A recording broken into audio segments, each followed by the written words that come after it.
on philosophy, which calls nature, and also philosophy which calls I, ene. These are different reflections of the same fact, and we see this unity in other pieces that he wrote, including 30th Words. And I think it makes this treatise that we are reading more important if we just concentrate on that. This is somewhat his struggle, at least for 30 years at the time. And this is as poisonous as anything could be. So I just wanted to start with this. Sorry to keep it long, and I want to just pass it. It's a great. I mean, some part of this was this, but again, it's really insightful to hear that it is not like, as you said, without a background, right? It has a strong background and culmination of like 30 years of being involved in all these different sciences and all these different, and being exposed to all these different ideas. Right. Yes. Yeah, it is definitely a great point. And about these three ways, and our first way, would you like to say something? I can talk after Colin Hocam. Oh, okay, sure. Let me then turn to Colin Hocam, and we can ask his opinions. We can reflect on what Harun abi has said as well, of course, but also these three ways that we had discussed last week, and then the first way in particular, the causes and its significance maybe among all the other ways, and this specific example that we have read. Any initial reflections, Colin Hocam?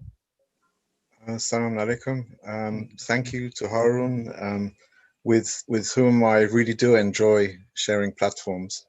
I've shared platforms with him now for many months in many different contexts, and it's always been an enlightening and edifying experience. So I'm very happy to see that he's here.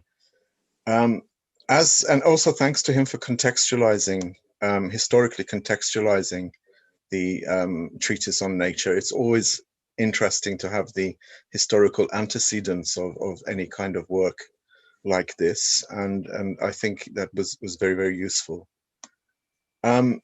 As for the three different ways, if we can cast our minds back, the three ways which Ustad frames in these three different propositions, which a lot of us use without realizing that they actually imply unbelief. The three phrases are: the first is causes create this. The second is it creates itself. In other words, pieces of something come together and form themselves into something bigger than their own selves. And the third one is nature creates things. And there are no alternatives to these. If anyone can find an alternative, it will be seen that it is just a variation on one of these three propositions. The only alternative, of course, is the fourth proposition, and that is that things are the product or creation of a wise maker. So if we can dismiss these three alternatives, that the fourth must stand. Otherwise, we would have to come up with a solution. So Nursi's treatise on nature is an exploration of each of these mistaken suppositions, and his objective is to show each of them up as false. Now, I think this is what we said last time, is that at first glance, you may be forgiven for thinking that these three propositions are saying exactly the same thing. But there are very subtle differences between the three of them. And I think that these differences reflect the slightly different outlooks which exist in the naturalist paradigm. How Ustad understands the first proposition, of course, which is causes create, depends on how he understood the word cause. Now, that word has been contested definitionally since the time of Aristotle, of course, and it remains quite contentious today. Of course, Aristotle proposed a fourfold nature of causation theory, which is not necessarily the same as the modern scientific community, particularly in the quantum realm, a world with which Ustad would not have been familiar, one feels. Ostad's understanding of causality is much more likely to have been Aristotelian, in which case the word cause, as used in this first proposition, would have indicated what Aristotle described as an efficient cause. In other words, a thing which affects or brings into existence something else. So to use a modern definition, cause as portrayed by Ostad in the first proposition signifies, and I quote, a necessary and sufficient preceding condition for the coming into existence of another being, i.e. the effect. Now, if we're talking about the example, Ostad's example is a potion, a medicinal potion, a medicinal compound, which is made up of 40 or 50 different ingredients. If you can think of an apothecary in the medieval period, the apothecary shelf, which is the analog of today's pharmacist, with a potion, ma'jun, of 50 different, very, very carefully weighed out, carefully measured, carefully designed proportionally medications which go into making this potion. Now, if that potion were to spill over, can you imagine that it would be able to come back together again just by the movement of its own causes? All of these, you can imagine all of these different ingredients in this potion. How likely is it that they could actually come together and form this efficacious medicinal compound? There are many arguments which are similar to this. This is a kind of teleological argument, actually. So, the teleological argument is based on perceived evidence of deliberate design and purpose in the so-called natural world. I don't really like calling it the argument from design, because there is, of course, one sense in which Allah is not a designer, at least not in the sense of someone who sits down and works out a blueprint and then designs something from that, but in the sense that whatever you see has evidence of wise purpose. I think the key words here are wise purpose. That potion, when it stands on the shelf, has evidence of wise purpose, because every single ingredient of that potion has been chosen and weighed out and measured and designed with a wise purpose in mind.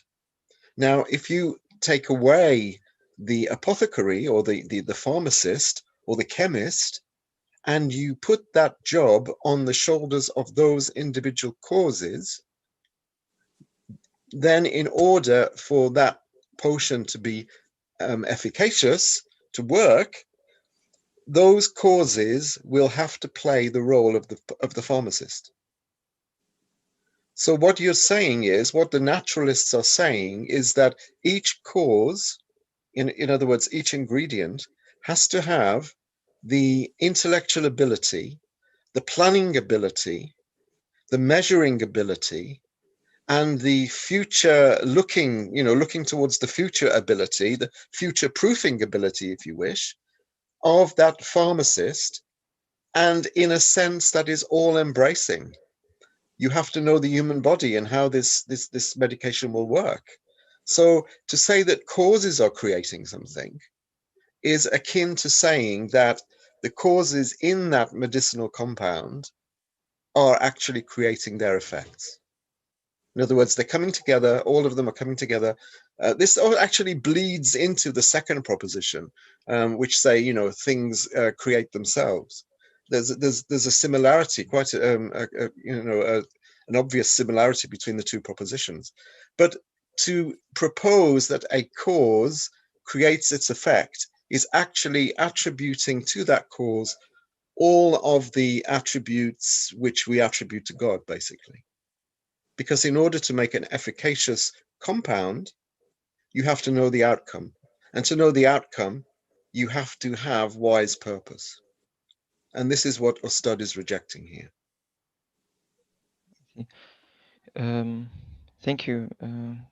Harun is really insightful, and also understanding the background on the concept of causes is really great. One thing maybe that we can clarify here, and maybe Harun can also do this, but like one thing that we see is like if one of the causes is actually not there, we don't see the effect, and is that, I mean, that's probably why there is that some of the initial confusion, I imagine, where like you have 5 different causes. If one of those causes are not there, it doesn't come into existence. So it it almost appears that it has some sort of a power, because when it's included, the thing is formed, right? So, and if absence of it breaks apart the thing. So how should we understand, like, because there seems to be some connection of that cause and then what is happening? How should That's we? very easy to explain. It's very easy to explain Okay. away. If you want Okay. to a flower to grow, like a plant that you have in your house, that plant needs soil, it needs air, it needs light, and it needs water. Sure. If you deprive that plant of water, then you realize that it doesn't grow. And then you say, then the growing of the plant must be attributed to the existence of the water. Mm-hmm. Okay, so then take away the soil, take away the sun, take away the soil and the light, and just give it water, and you see that it doesn't grow. So then the water cannot be responsible. And you do the same for the other 3 causes. So the 4 causes, each on its own, can do nothing. It's only when they all come together can the flower grow. And that is because each of them is completely impotent.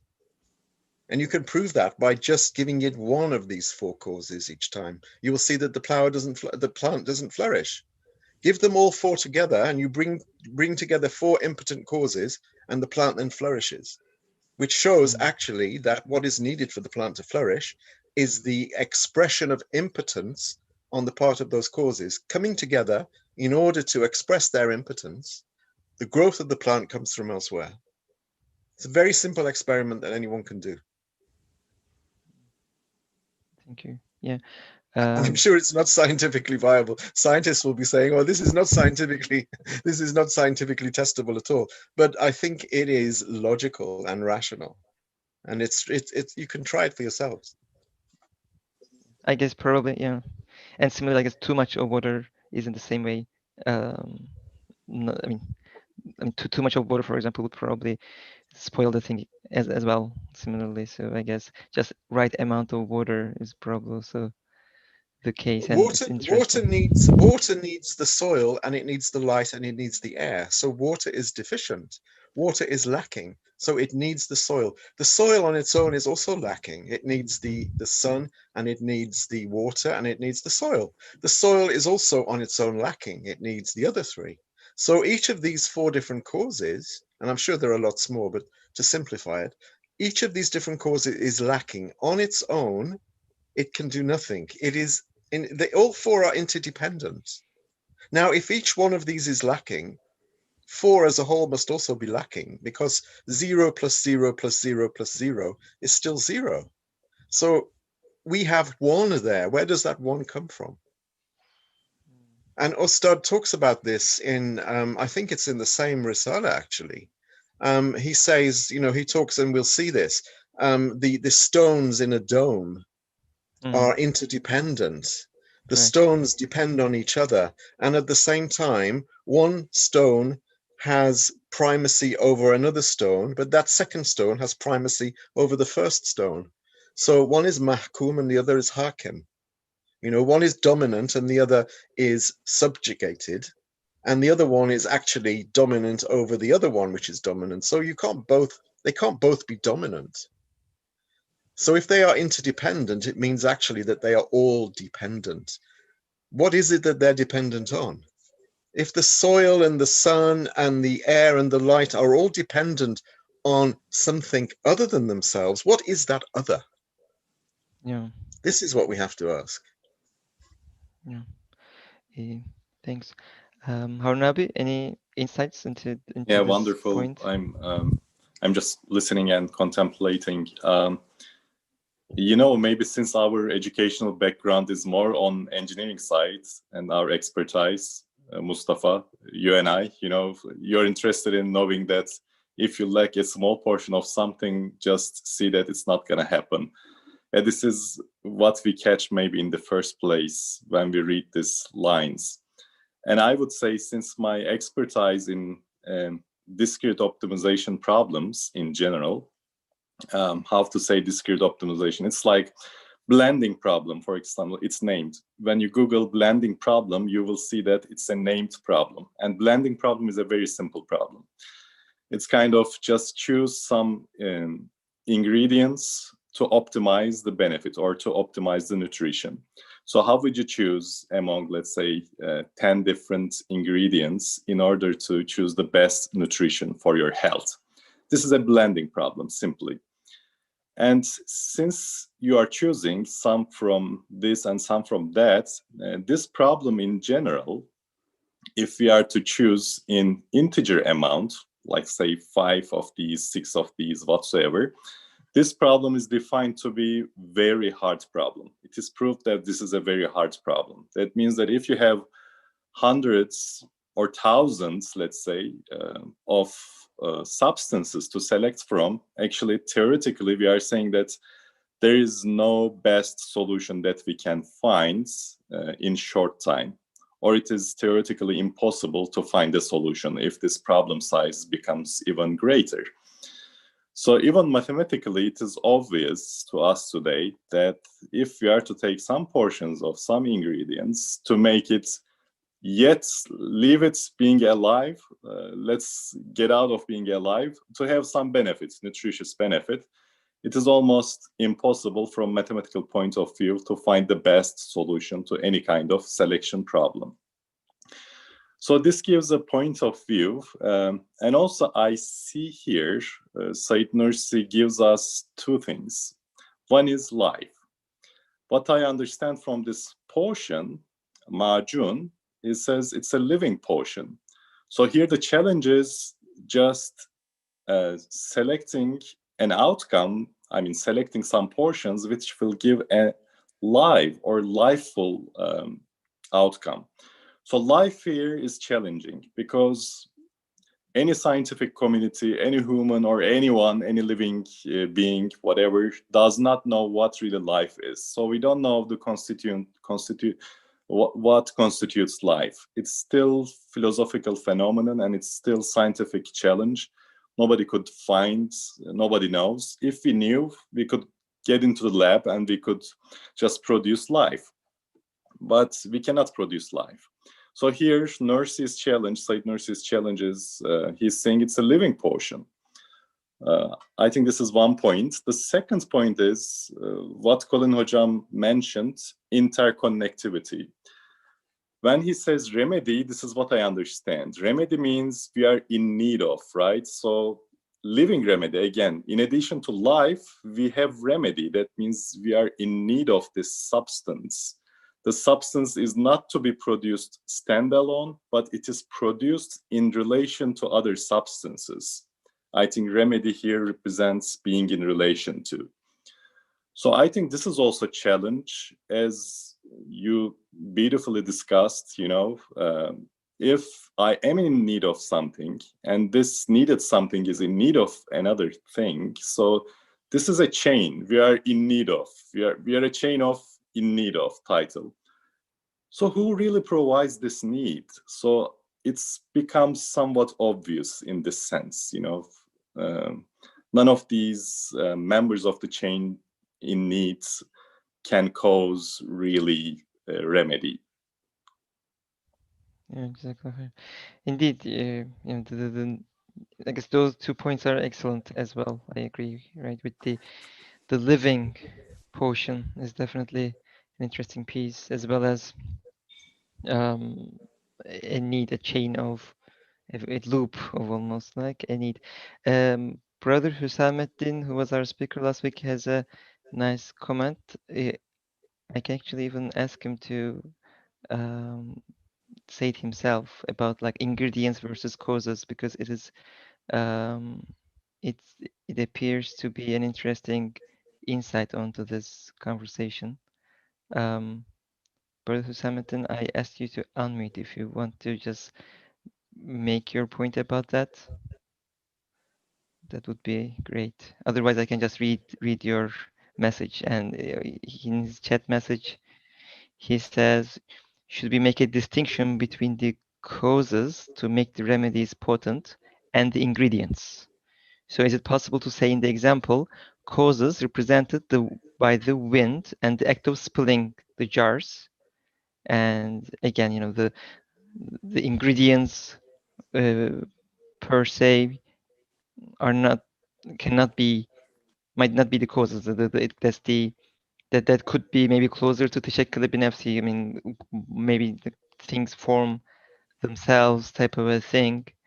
But like in this example, should we say, he says, the wind that brought all these together, the chances, the gust of wind that came in and spilled the jar in the exact amount, should we call that to be the cause in this example? And if we do that, how should we understand that relationship between like ingredients versus causes that bring those ingredients together? I mean, one example that I can think of is like, for example, you need gas in your car for it to run, but then again, and without gas, you are out of gas, you cannot run the car, but it's not the gas that is driving the car. So it is, you know, there are these ingredients, but there are also these causes that like some outside effect, I guess, that is being I don't know, like what type of outside effect. For example, there are all these like theories about like a lightning striking a certain set of you know, soup material to form certain living organisms and things like that. Very similar arguments to these. How should we, I guess, distinguish ingredients from causes, or are they maybe interchangeable in some sense? I think he makes a very good point, actually. I haven't really thought about it, really. I think that shows that Hüsamettin really close reads the text. It's what we all should do with Said Nursi is to close read it, because it does yield a lot of nuance that doesn't appear to us if we just skim read it. And in this example of the file, the different files of the ingredients, you know, if there are 50 ingredients, if those 50 jars are knocked off the shelf by the wind, then clearly the wind there is taking on the agency role. So the wind is coming and knocking these 50 jars, which is exactly the number of ingredients needed for the potion. And when they spill on the floor, they spill out in exactly the proportions which are needed to make that potion a living potion. So the wind, if the wind there is being attributed, if all of the creational ability is being attributed to the wind also has to be able to calculate how much of each particular ingredient will be needed for that portion, and therefore, this is the wind talking, how strongly will I have to blow and in what direction will I have to blow in order for that exact proportion of each ingredient to fall out and to fall onto the other ingredients in order that they be mixed together to create this. And now you can see how superstitious and ridiculous this is, because what we're attributing is we're attributing this phenomenal amount of future thinking to the wind. This phenomenal amount of ability to measure and ability to rationalize and ability to understand what is needed for a living potion. Now, if the wind is doing that, you know, it's only one breath of wind which knocks down these files of ingredients. So where in the wind is this agential, where is this agency? Where are we locating in the wind, which is just the motion of air? Where are we locating its omnipotence and its omniscience? Because that is what is needed. This is another aspect of this particular proposition. to be able to create such an efficacious potion, you have to understand also the human body. You know, as Harun was pointing out, it's a living potion. It's a remedy. It's a remedy for a particular ailment, a particular disease. And therefore, if the wind is doing this, the wind also has to understand at a very intimate level the dynamics of the human body. So we're putting a lot of things on the shoulder of the wind here. If the wind is to be understood here to be the agent who is creating this potion. And what Nursi says, you know, this is a superstitious idea that, you know, even a donkey would be able to understand how ridiculous it is. Harun, have any insights on the ingredients versus causes, and maybe when, you know, when we think about the living being, what should we consider the ingredients? Are the ingredients the elements that form, for example, because like towards the end there is this example of a plant and an animal, right? Again, you know, things that we see in front of us. Like what should we say about, like, what could be those causes that bring them together, versus what would be the ingredients, or like any comments on that, like causes versus ingredients and the who acts on it arguments, or anything that you want to add to this? Maybe not something very different that I have in mind to say, but it's kind of classification, you know, I would say.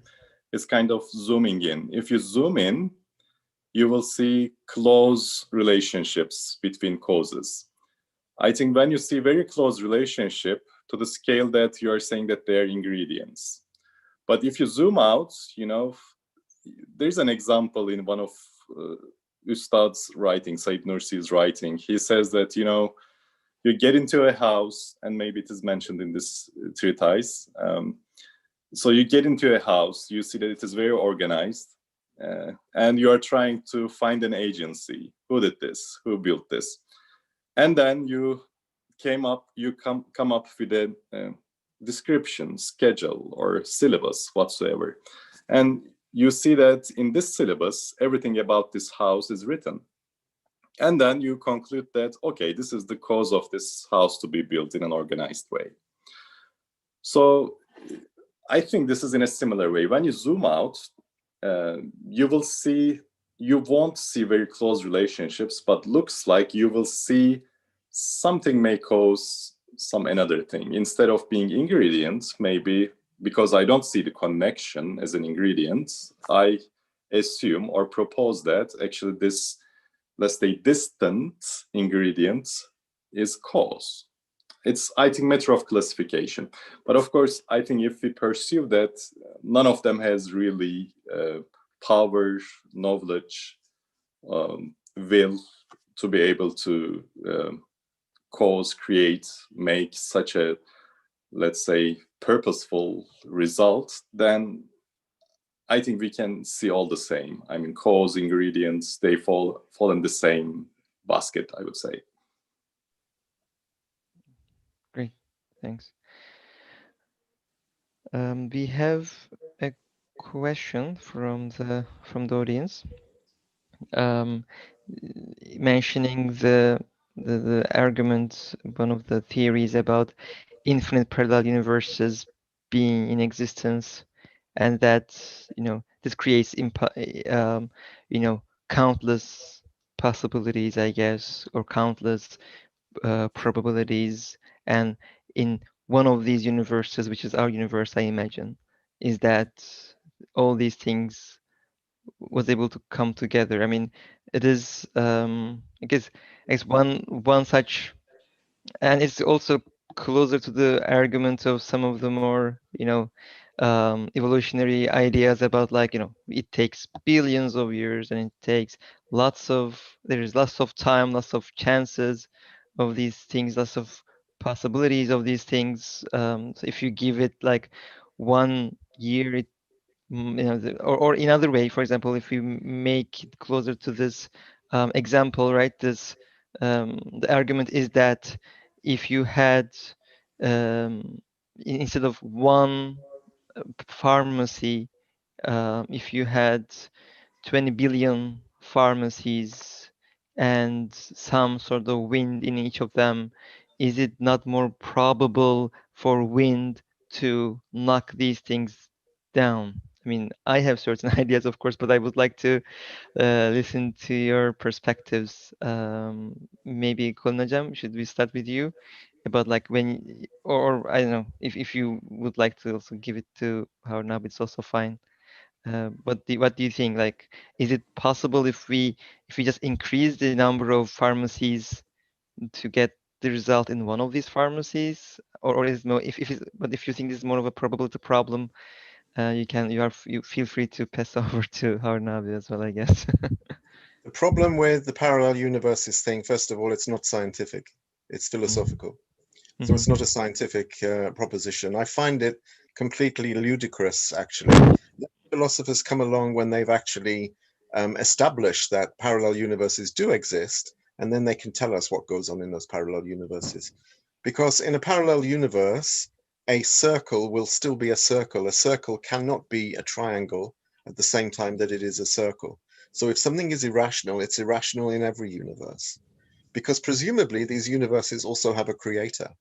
And things which exist, such as a universe, can only exist if the creator has wise purpose. And so therefore, in any universe, there will be wise purpose in evidence, even if it's not completely visible to the human eye at first glance. So I find this is just a very lazy cop-out to talk about infinite parallel universes. Secondly, they've shown that in order for DNA to produce what it produces, a chance occurrence, I think it's to do with enzymes, and maybe I'm mixing all of these scientific things up because I'm not a scientist and I know nothing about science really, but apparently for the creation of a single enzyme, for it to, because there are so many possibilities and so many ways in which an enzyme can be created, apparently it's one in a number which has like 66,000 zeros after it. And that is just for this single thing to come into existence. Now, that would have to happen not just once, it would have to happen at every instant.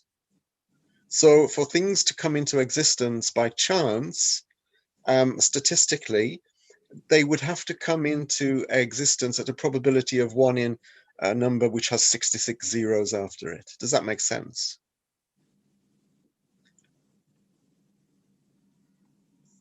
Yes, Kulin Hocam, you know, right. Yes, I thought I'd gone offline, sorry. So that would have to happen all the time, every instant that something is coming, because we know there's continuous creation. These phenomenally extreme possibilities would have to be probable, and they would have to be actual at every single second. Now, they would come back and say, well, if the universe is infinite, that means there will be billion upon billion upon billion of possibilities. And therefore, these things should be happening all the time. These are just cop-outs, basically. They are ludicrous attempts through sophistry to show that the rational can be rational. We know that a triangle can never be a circle at the same time that it's a triangle, in whichever universe it's positive. Yeah, I mean, there are a lot of good points there.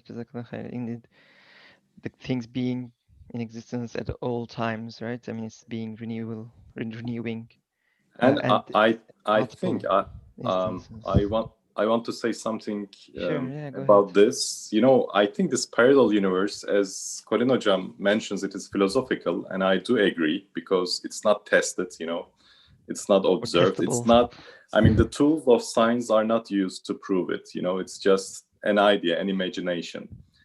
And you know, the logic says that an imagination is imagination, but if an imagination is based on a sound reasoning, Said Nursi also make use of this argument, right? The concepts are imkanı akli and imkanı zati. So one thing could be probable, you know, in itself, or one thing could be probable because of a huge evidence on it, based on intellectual reasoning on it. So here, parallel universe is not based on an intellectual sound reasoning, but it's kind of probable in its own self. So I would say, yes, it is probable in its own self. And if you just hit it to probability based on millions of universes existing together in parallel, there's a chance that, our universe is, a trial out of this billions. Yes, this is probable, but it's not probable based on a sound reasoning and logical, arguments whatsoever in the first place. And I see here the problem is if we stick with this science, what we call scientism, a human is more than scientism. We have different faculties. We have compassion, we have heart, we have different ways of understanding reality, right? So here, if I stick with scientism and if I just cut off other human side of mine, then, I can just be an extremist. Like here, I'm an extremist. I'm saying that parallel universe and one is hit. Okay, this is extremism. This is not the balanced reality, obviously. So we do this. There's a name for it in logic, I guess. It's a bias. So reasoning by bias. So reasoning by bias is very common, and I think we should avoid this. Mm-hmm. Go ahead. Yeah, thank you. I mean, those are great points. Like I guess in the beginning, right? I mean, because in the last week we had read that thing about like all these philosophers, they cannot see the what really mean, but they are. I was trying to find that piece as well, but like those philosophers who are thought of being so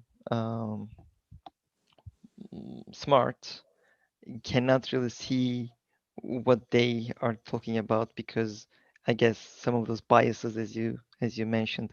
And the other thing I guess connected to what Kunal just said, and we actually couldn't have a lot of time last week to discuss, is those three premises before going into the into the first way. And I would like to also shortly read that.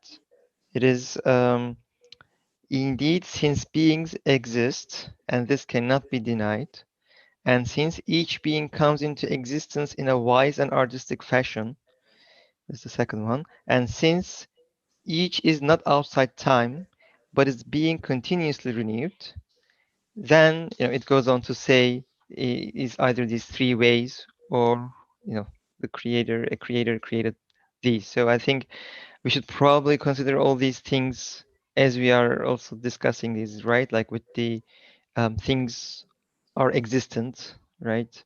It's not like an imagination. Second, I guess they are done in a wise and artistic fashion. And third is it is being continuously renewed. And it is not like a static thing that has come into existence statically by some time ago or as a result of some billions years of experiments, I imagine. So those 3 points, I guess, probably also one thing to consider. So we probably won't have time to go into the second way. But Before forgetting, Mustafa, actually, yes. I had Yeah, go some, ahead. there's a book called Scale. I would suggest, it's a very good book, Scale, by Jeffrey West. So he devoted some time to look at the scale in the universe. So there's a scale. So he obviously sees that there's a scale, micro scale, macro scale. So then he notices the scale, but I believe that's my comment. Because of this scientism, he tries to say that it is the rule, it's the rule. Since scale is the rule, it has to be. Since scale is the rule, the universe has to be scale. Since scale is the rule, our bodies should work in this way. Our, let's say, blood should flow in this fashion. Our metabolism should include this type of reactions because it is the law. So you see, this is just setting up. You see the scale. It's a nice reading. It's a perfect reading. But then you cannot say that this scale is coming from a scalar. But instead, you're just cutting it off by scientism, and you are saying that it is possible because we have this scale, it is possible that anything can be scaled. So I give you this as an example of biased thinking, you know. Yeah, exactly. Yeah, thank you. So we are pretty much in our last 7 minutes. So maybe I was thinking maybe we could do a short summary of these, and then based on that, you know, finish it off, because again, you know, we probably won't have time to go into the second way. So just to would you like to do like a maybe Konab, you can go first about like either like a summary of the argument here, maybe as you understand it, or any final, I guess, reflections on this first way and this first, you know, impossibility of the first way. Any reflections? As far as I see it, created beings show evidence of wise purpose in the way that they are created, in the way or formed or made, or whichever verb it is you're going to use, and in the way that they function. And their component parts are interdependent, and therefore each of those parts on its own, in and of itself, is dependent. Together, they are all dependent, and they are dependent on something other than itself. So to say that we are looking for a cause here as an agent is a bit, it's a bit mysterious, because which cause are you trying to identify as the agent? The agent has to have wise purpose as one of its attributes. It has to be future looking. It has to have a very comprehensive understanding, not just of the being itself, that is the created being itself, but the environment of that being and the context in which that being exists. So the agent has to have an immense amount of knowledge and understanding of the dynamics of the creation around that being. In other words, what we're looking for is a being that has omnipotence, because to know one part of creation, you have to know the whole of creation. So to know that single being, you have to know the whole of the background and context in which that being exists.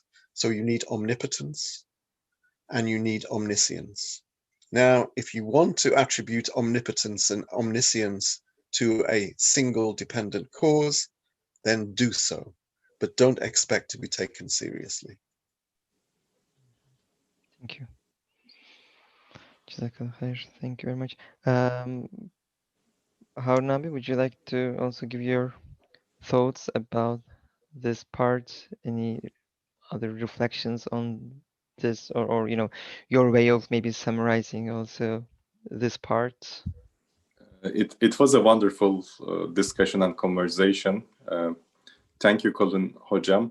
I would just summarize the names and attributes of Allah, God, here reflected. You know, all wise.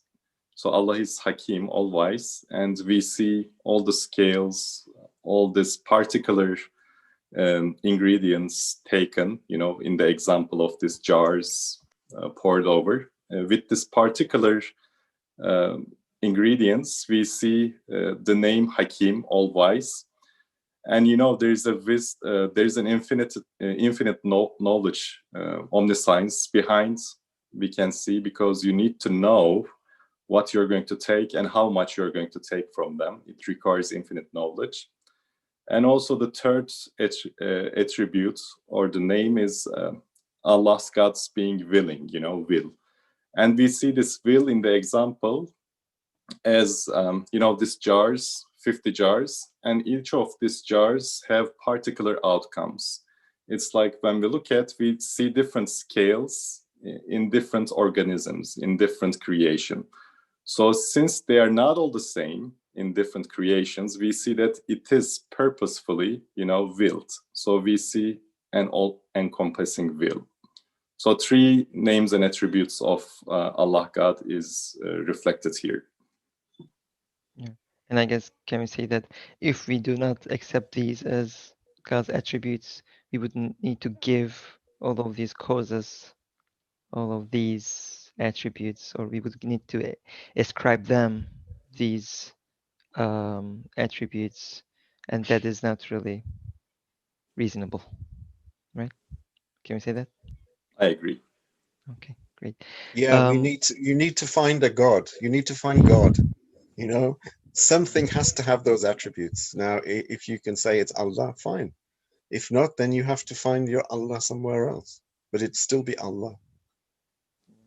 It's like these, the example of these sun reflecting on the, water bubbles in a river, and if you don't want to accept that it is coming from the sun, each of those bubbles need to have those attributes or those shining. Absolutely. Absolutely. Indeed.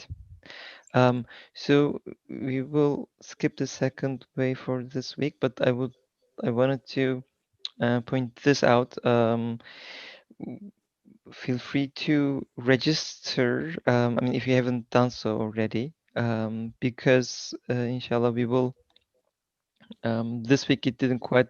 We couldn't make it quite work out yet, but inshallah we are thinking of a system where we would have multiple speakers, in the sense that even if you have small contributions, but we would like to have these more systematic fashion, so that we divide the thing up into more equitable pieces for people to contribute. So feel free to register if you haven't done already, and we will inshallah share this week ways that you can contribute to the discussion itself, not only through questions but also through contributions. Again, but we would like to do it in a more controlled fashion, because it's a public venue, and we would like to make sure it is relatively in order.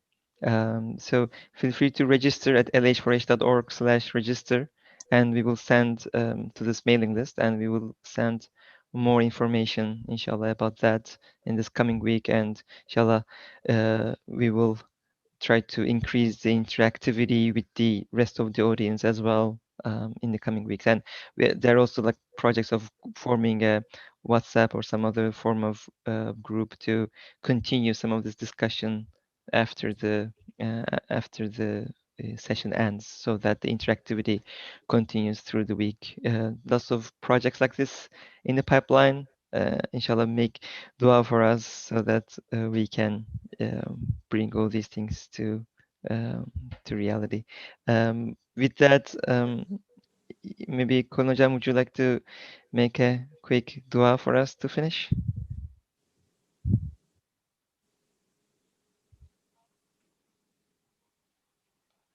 Or Harnabi, if you would like to do that.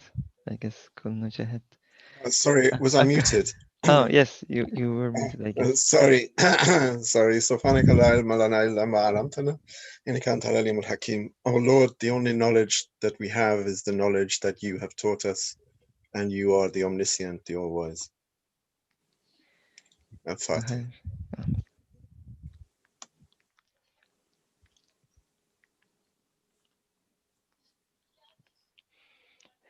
Thank you all, and see you next week, inshallah.